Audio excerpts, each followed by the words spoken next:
High guys, அன்னிவிதா. இந்த வீடியோவில் என்ன பார்க்க போகிறோம் அப்படின்னா, எனக்கு ஒரு பாப்பா இருக்குது. ஸோ அதில் வந்து நான் பேரண்டிங்கில் நான் என்ன மிஸ்டேக் பண்ணேன் அப்படிங்கிறத நான் உங்களோட ஒரு சீரீஸ் மாதிரி ஷேர் பண்ணிகிட்ருக்கேன். ஸோ அதில் வந்து தேர்ட் மிஸ்டேக் தான் பார்க்க போகிறோம், சரிங்களா?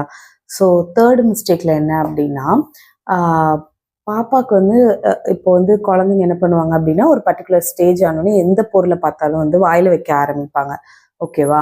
அப்போது அவள் வந்து டாய்ஸு, அந்த பிளாஸ்டிக் பொருளெல்லாம் வாயில் வைக்கும்போது, சரி எனக்கு வந்து அந்த நாலேஜ் இல்லை, ஓகே வச்சுட்டு போகிறா, அது வந்து க்ளீனாக சுத்தமாக தானே இருக்குது அப்படின்ற மாதிரி நான் நினச்சிட்டு இருந்தேன். பட் அதுக்கப்புறம் ஒரு சர்டைன் ஸ்டேஜ் ஆன பிறகு தான் தெரியுது, அந்த பிளாஸ்டிக் வந்துட்டு அவள் வயிற்றுக்குள்ளே போகுது அப்படின்னு சொல்லிட்டு, ஓகேவா?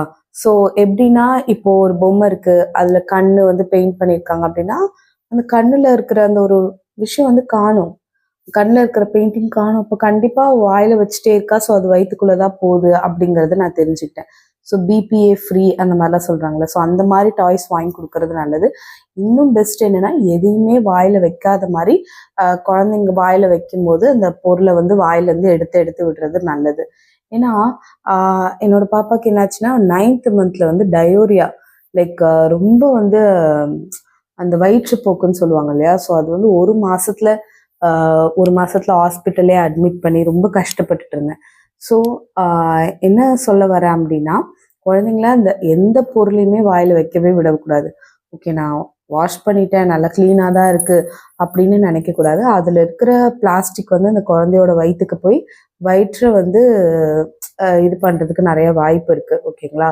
ஸோ அதனால யாராவது குட்டி பாப்பா வச்சுருந்தாங்கன்னா கண்டிப்பாக இதை சொல்லுங்கள். அதாவது எதுவுமே வந்து வாயில கொண்டுட்டு போகாத மாதிரி எடுத்து எடுத்து விட்டுற சொல்லுங்க. அது வந்து ஒரு கொஞ்ச நாள் வரைக்கும் தான் அந்த குழந்தைங்களுக்கு அந்த பழக்கம் இருக்கும், வாயில வைக்கிற பழக்கம் இருக்கும். அதுக்கப்புறமேட்டு இது பண்ணாது. அதே மாதிரி டீத்தர்னு ஒரு விஷயம் இருக்கும். ஸோ அதை வந்து வாங்கி கொடுத்தீங்க அப்படின்னு சொன்னா, அந்த பல்லு வளருது இல்லையா, அது வந்து அப்போ அந்த குழந்தைங்களுக்கு இரிட்டேஷனா இருக்கும். ஸோ அதை கடிக்கும் போது கொஞ்சம் பெட்டரா இருக்கும். அதுக்காக தான் எந்த பொருளை பார்த்தாலும் அதை எடுத்து வந்து வாயில வைக்க பார்க்குறாங்க. ஸோ அதனால டீத்தர் அப்படிங்கிறது ஆன்லைன்ல விற்கும்.